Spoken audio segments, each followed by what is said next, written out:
Nantucket is an island 30 miles out to sea off the coast of Massachusetts. It's a small island, 5 miles wide and 14 miles long. It's the 6th most expensive vacation town in the U.S. according to the rating agency Bundle.com, and it's known as one of the travel destinations for the wealthy. People come for the luxury accommodations, boutique shopping, and some of the most beautiful, sparsely crowded beaches in the Northeast. In this episode of the Desha Show, we'll be seeing a little bit different side of Nantucket through the eyes of our local guides. We'll explore some of these beautiful beaches, learn about the history and ecology of the island by visiting the Whaling Museum and the Cascada Wildlife Refuge. We'll also meet Chef Seth Rayner, owner of the renowned Latin-influenced seafood restaurant Corazon del Mar, who made a special menu just for us. We'll also go shopping Desha style, and we'll get some insider tips on how to see the island if you're not a millionaire.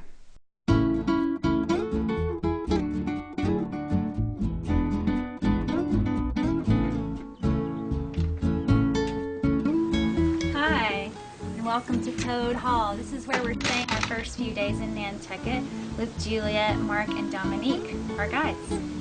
Welcome to Toad Hall.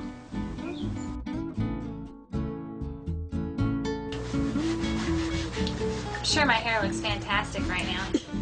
Chocolate stains. Slept in this last night.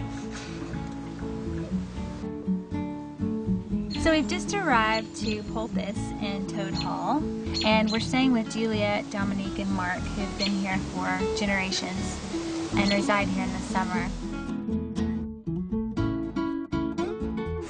This is Toad Hall's kitchen. It comes from the novel The Wind in the Willows, that's right? So you have to read The Wind in the Willows, and you will understand the name of the place. Toad Hall is a really special place with a charming rustic feel.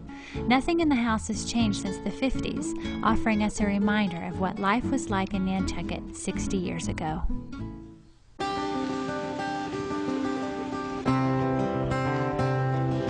To get started with our exploration of Nantucket, we signed up for a guided tour of the Cascada Wildlife Refuge, a unique and beautiful area of Nantucket. These tours are run by the Trustees of Reservation, one of the first private conservation organizations started in the country, who now give tours about the history and ecology of this area. And if you can imagine coming here in around 1880, with that big steamer trunk full of clothing, because if you've ever seen movies, they wore a lot of clothing. Yeah. They didn't go swimming, they went bathing. And they had bathing suits that looked like long underwear. Yeah, yeah. Okay. You come to a little cottage like this, it has no running water, okay? Had no electricity, all right? Had no bathroom, and it had no kitchen. Everybody ate at the wall in it. If you look all around the island, you can see all the shoals. And if you, in the history of the island, over 700 wrecks that they know of, okay? So, many of those ships carry barrels of rose hips because of scurvy. And I've got one here, I cut it open this morning for the tour. They say that the rose hip, the vitamin C content is like 60 times more powerful than an orange. Yeah. And they used to carry barrels of these on the tours, on the ships for the sailors because of scurvy. And when the ships broke up, the barrels broke up, they went all over the island, it would dry up, the seeds would go everywhere. You'll see loads and loads of rugosa rose everywhere. You see over there, there's a float. And then if you look to your binocular, you're going to see those birds, the blackbirds. They're drying their wings. And as I tell you, these are birds that swim.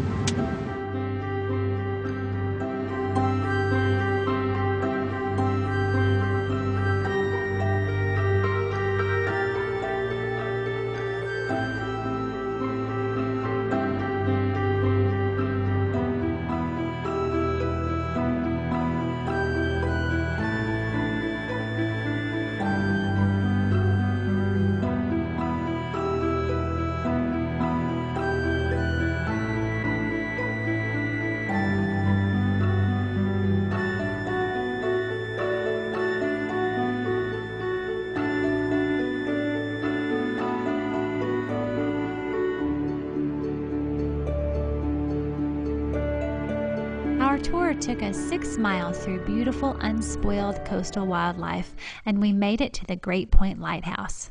Now we just have to climb to the top. Wow.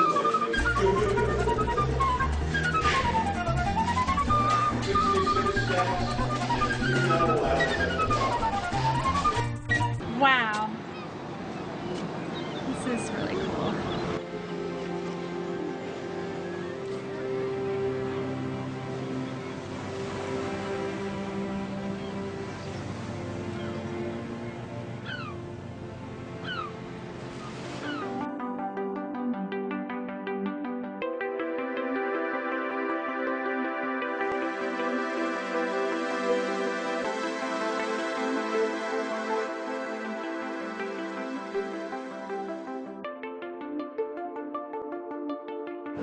Take your finger and cover that hole. Okay, and watch the light. Watch the light. Come on. See it? It's on. You see the light? Yeah. This is the light bulb. It's so small. This area right here is Great Point, and it's part of the Cascada-Coatue Wildlife Refuge and the Nantucket National Wildlife Refuge. And we're really lucky to be able to come up to the lighthouse because it's actually blocked off. It was restricted because of some endangered species. Can you tell us about those birds? Yep, so those are called the piping plovers, and those are protected under the Massachusetts Endangered Species Act. And the reason why we have to shut the beach down for them is because when they have chicks on the beach, vehicle traffic can pose a risk to the chicks. And I hope that anybody who's interested in visiting the area understands that it's a really special place, and I think that going on the tour really helps to understand why it's such a special place, and you can see how beautiful it is by going on the tour, and you definitely learn a lot about the species that are protected here and other wildlife that lives out here. So while we really enjoyed our time at the Great Point Lighthouse, it was time to head into town to try one of Nantucket's highly recommended restaurants.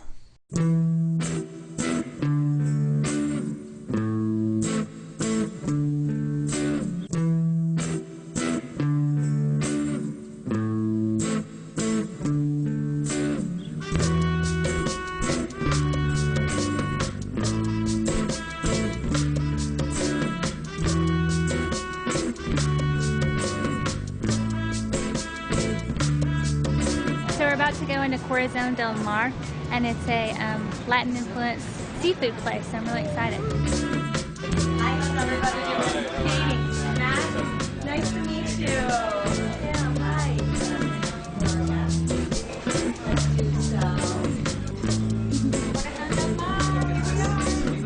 Everyone at Corazon was warm and welcoming.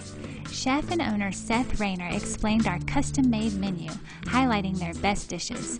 There was even a course just for Isla, her favorite, calamari. Corazon is, the inspiration is a Latin love letter from our travels to Mexico, Costa Rica, me surfing a lot, coming back to Nantucket, and wanting that food.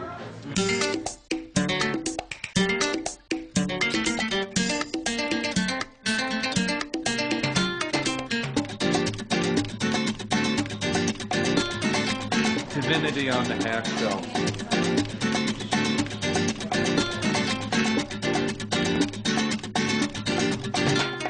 These are drenched in a tomatillo salsa verde. There's a little kick to it as they do have some chilies in there. Ooh, wash that down with a little flor de caña. This is French for oh la la. When you're on Nantucket and you're looking for the non-traditional Nantucket experience, Corazon, you'll get it here. Colors are all based on Frida Kahlo's palette. Colors change during the course of the day, so the walls become dark red, the orange becomes that burnt orange. And what we did is, you know, the stars that are in the bar, those we brought back from Mexico. We recycled the floor from the Pearl restaurant, and we put it on the ceiling, so it has more of a barn-like appearance. So all these little dimples and patina, those are actually, I think they're women's high heel marks. So Adds a little character. yeah, exactly. The food was delicious, creative, and beautifully presented, down to the last course, dessert. Passion fruit mousse and traditional Mexican churros y chocolate.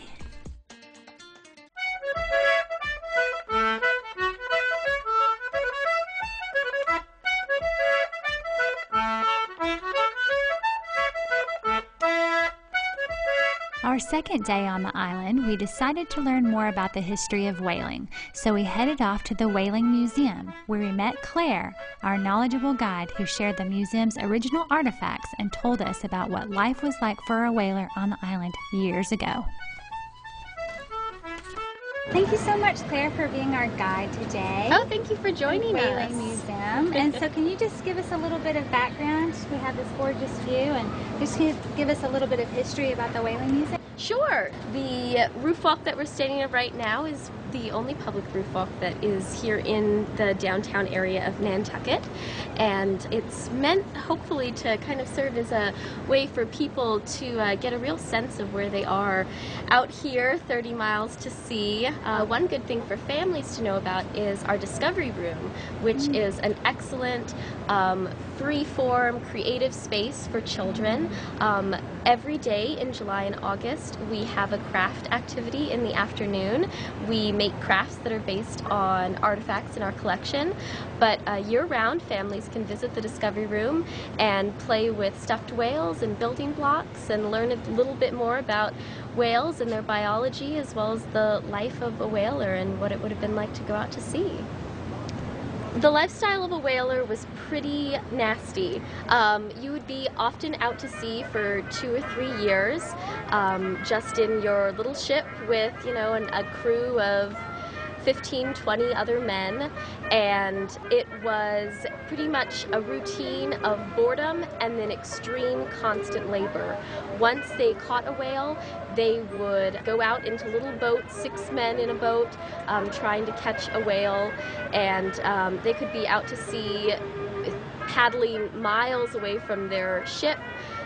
It sometimes took hours, even a day, to bring a whale back after it was killed, and once they got back to the ship, they would cut off all the blubber and get out all of the oil, and it was smelly, nasty, unpleasant work, greasy, dirty, and then it could sometimes be days or weeks, or on a bad voyage even months, before they caught another whale. A lot of whalers did a lot of crafts to pass the time. They would take whale's teeth and practice the art of engraving scrimshaw on the whale's teeth, other things like that, which we have pieces of in our collection. And for the families back home, it was a very different life. Women would often go years without seeing their husbands, which was certainly lonely, but it also meant that women on Nantucket had a lot more autonomy than their sisters and fellow women on the mainland. Many of them owned their own businesses here, ran the households while their husbands were away. People still whale here? People do not still whale. It is illegal in the how much I know in about the United States.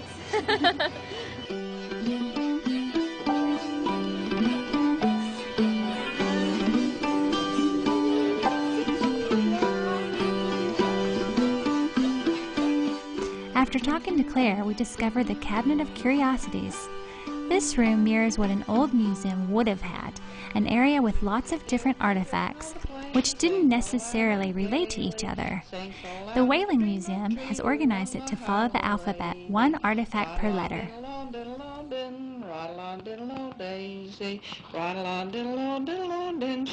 Within the Cabinet of Curiosities, we found some of Mark's work, a reconstruction of the whale ship Essex.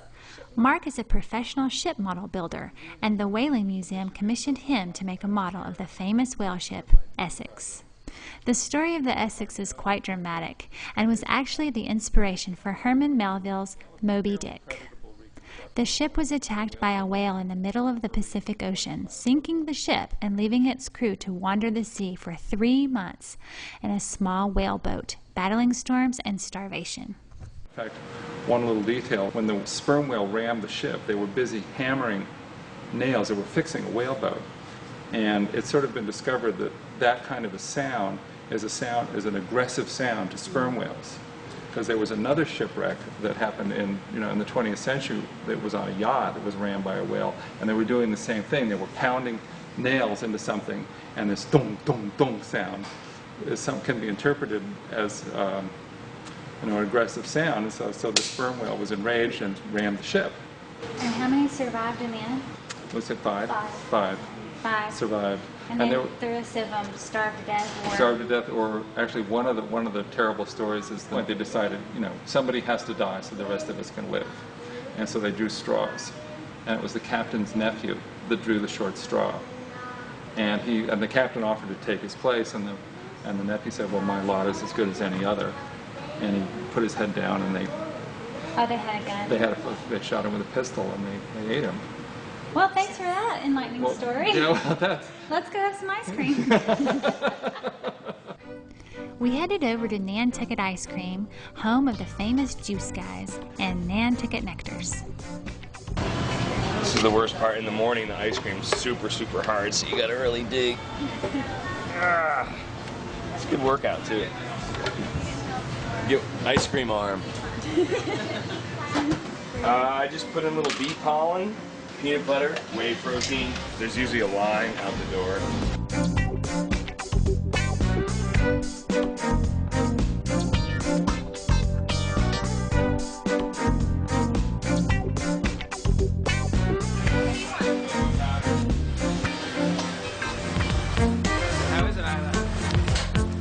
Good. Thanks for Juice Guys. Yeah, Nantucket ice cream, come on back.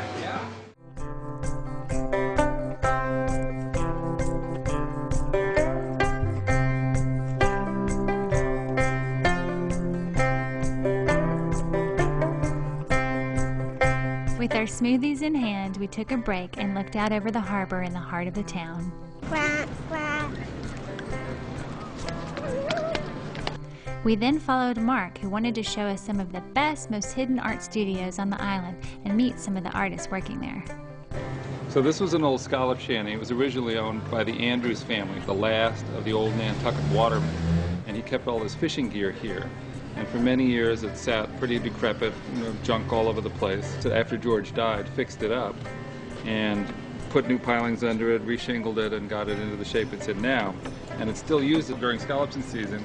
But my friend Robert McKee has a painting studio here, and right now he has a painting class going, and so you'll see some of the artists that are painting, and you'll meet Robert and stuff. And so come on in.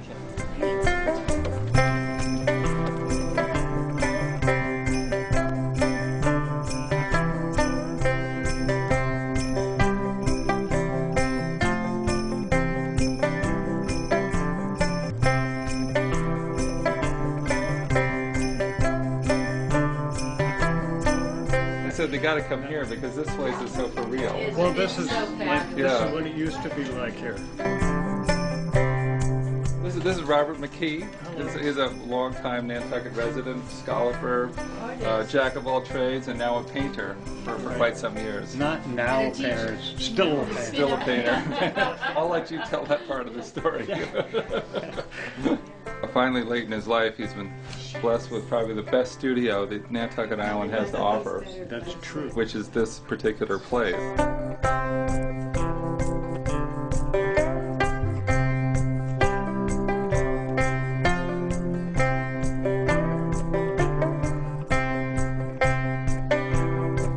When I first came here, this place was empty, and the only thing going on was a couple of restaurants in the summer, and in the winter everybody went fishing or, you know, collected unemployment, I guess. The people who come here as a tourist today can only hear about what I consider to be the authentic Nantucket because it doesn't exist anymore. The Nantucket that I think is my Nantucket, now the new people have their Nantucket. And it's their Nantucket, and the people before me probably didn't like it when I got here. You know, with all the other hippies. They didn't like hippies when I first came here. You know, things are like that. Things change.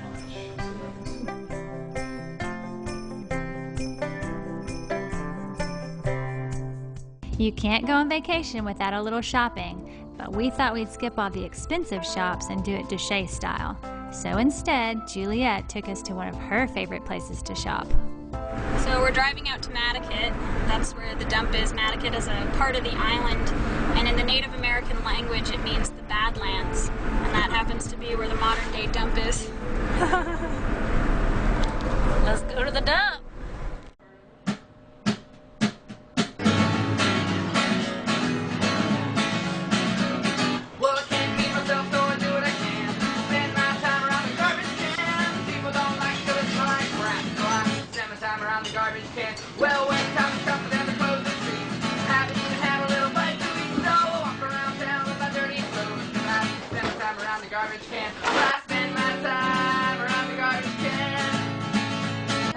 Nantucket Mall. This is about what we can afford. Well, I spend my time around the garbage can. Well, tomorrow you see me in the big old spot. I'm only guilty of 2 months from well. Thank you, please come on in. Come see me here tomorrow at the garbage can. Well, I'll burn down the fires on my house. Doing the back where the garbage goes. But I do is not need rain. Cause I got it all from the garbage can. Well, I spend my time around the garbage can. Well, I spend my time around the garbage can. Well, I've been on the beach in marks of sand. Keep my face from the garbage can. Top it up, coffee ground, spitting up shells. So I spend my time around the garbage can. The dump here is actually pretty unique because recycling is mandatory all on island, and people have to dispose of their trash in clear plastic bags to make sure they're not throwing away recyclables. And what's pretty cool is the amazing take it or leave it. I found a Jean Paul Gaultier dress here. I found numerous rugs and furniture and clothes. So as you can see, it's a pretty cool operation here. Both the recycling facility and the take it or leave it, or Nantucket Mall as the savvy locals call it. And what could be better than free?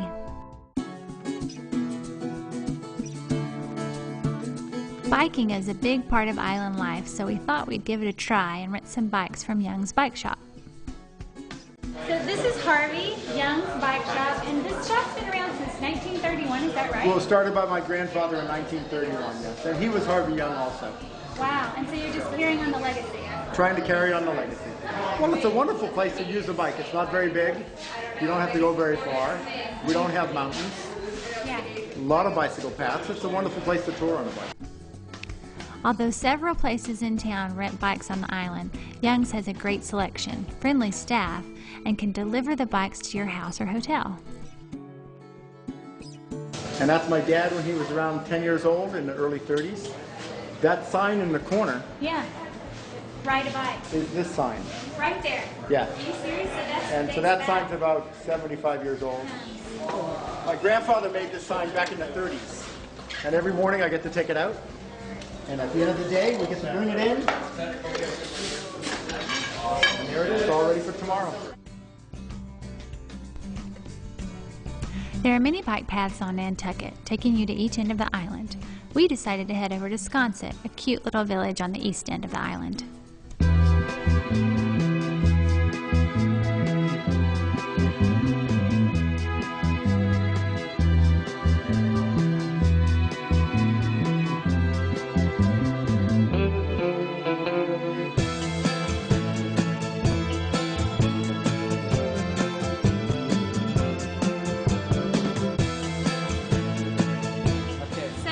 Bikes to Sconset from Pulpus Road. It was about maybe a 30-minute bike ride, and it was awesome. I haven't ridden a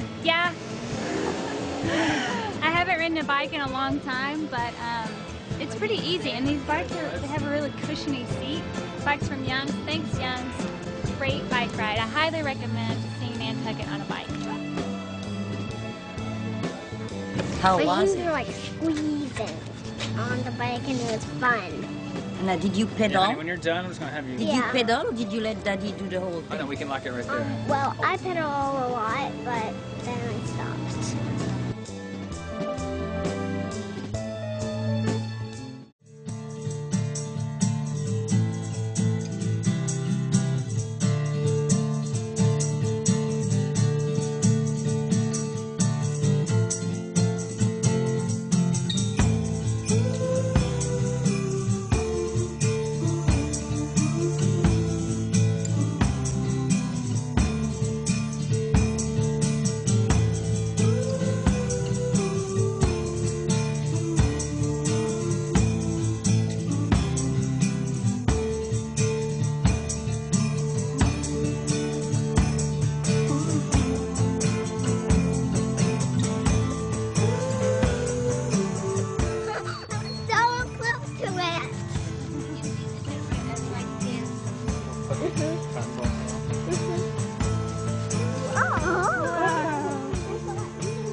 Here's a present for you, that we can remember this time together in this world. Thank you.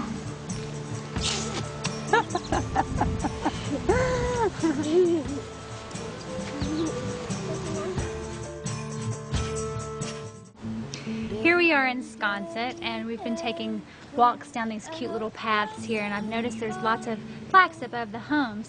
Do you know anything about that? So the names of these houses are not actually originally the names of the houses. What would happen is a boat or a ship would get wrecked on Nantucket and everything would get swept ashore, and they used to be quarter boards, which is the names of the boat on the ship, on the stern or the bow.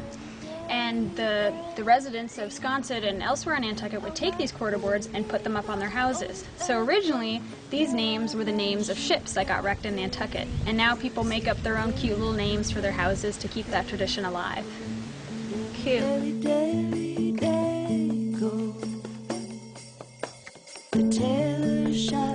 Sconset was really lovely. We had fun exploring the little alleyways and supporting the local economy. I'm glad we got lemonade because they're thirsty. After a full day of fun, it was time to head off and check out where we were going to stay tonight, the cottages at Boat Basin.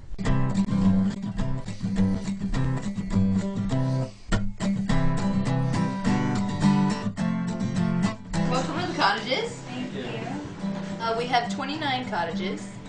They range in sizes from studios up to 3 bedrooms. They all have pull-out couches, they're fully furnished, daily housekeeping, right on the water, downtown, perfect location.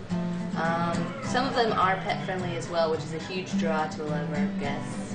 Going to the cottages, and our private chauffeur, Matt's making friends, as he does. Yeah, we got here. Talking, like blah, blah, blah, blah. That is what Daddy does, doesn't he? One thing I've noticed about Nantucket is that people are just so nice here. Every single person we've met. I know. They're so nice, aren't they, Isla? And super especially friendly. the puppy people. Especially the puppy people. We did, yeah, she went up there. But everybody is very hospitable and friendly and just happy. And the nice. puppy people? Stay here anyway, so. That's what I hope for me.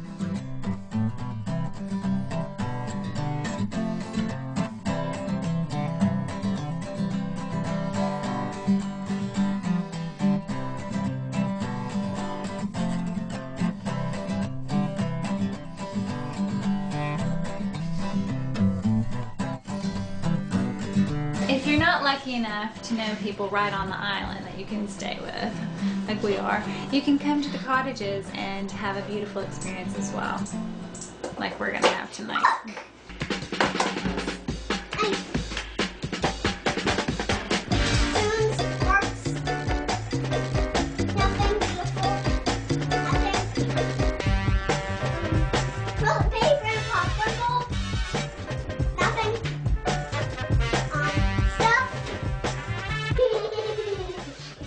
Really great if you don't have a car, because it's right downtown and you can walk everywhere. There's even a grocery store, so you can cook your meals here, save some money, and have a glass of wine. Thanks to the cottages at Boat Basin. You know what this is? No, what is it? It's wine. Oh, bring me my open bowl. Dairy, dairy, dairy, dairy. 4 beaches, 4 days, and a million other things that we did on Nantucket. How did we do it? This is how we did it. Runny mascara and funky hairdo. It's beach hair. Yeah. It's beach hair. Beach makeup. Isn't it glamorous?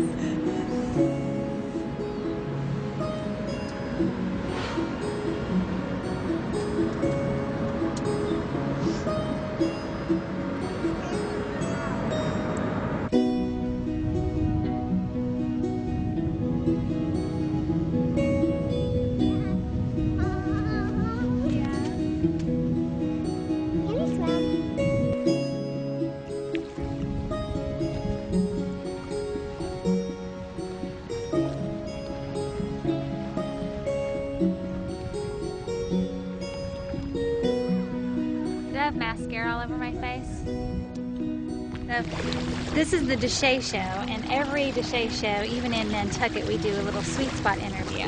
And a sweet spot is a self-defined place where people are doing work that they love. So what is it that you do, Mark? Well, I build and repair ship models, and I do marine antique restoration, and I am a marine folk artist. So I call myself a marine artisan. A marine artisan. Marine artisan. So do you work for yourself? I'm self-employed. I've been self-employed for about 33 years. So how is your job and your lifestyle connected to Nantucket? Well, my job is very integrated with Nantucket because a lot of what I do is connected to a lot of Nantucket traditional arts and crafts and history, because I work a lot in the world of scrimshaw, which has to do with whalebone and ivory, as practiced by the sailors on the ships in the 19th century, and a lot of my work is connected very directly with that. And my primary market is on Nantucket, and a lot of my work is in local museums and is around town and owned on the island, and I'm represented by several galleries here on the island. So I'd say I'm very deeply connected to the island here. So would you say that you're in your sweet spot? Absolutely. I feel like I've been doing my work now for over 30 years, and I've become a master at my art and my craft. And basically I can turn my ideas into something without a lot of difficulty. I've become a skillful enough craftsman where I don't have to think a whole lot about what I'm doing. I can just make it. And so I feel like I've gotten to a point where I've really accomplished something. I've achieved a certain mastery over my materials and my craft. And beyond the craft, it seems like you've also achieved quite a nice lifestyle for yourself. I have, and that's part of it. It all fits together. It's all integrated. See, that's part of it, to have an integrated lifestyle where, work and play and everything else is melded into a very nice whole, which gives a very satisfying and rewarding lifestyle. All right, thank you so much, Well, Mark. thank you. It's been wonderful having you. Well, it's been great having you here on Nantucket, and we certainly do hope you'll come back and visit. We had a great time in Nantucket, and I'm so thankful to our guides who could show us their point of view. But there's still so much to see, so you should come and find your own Nantucket.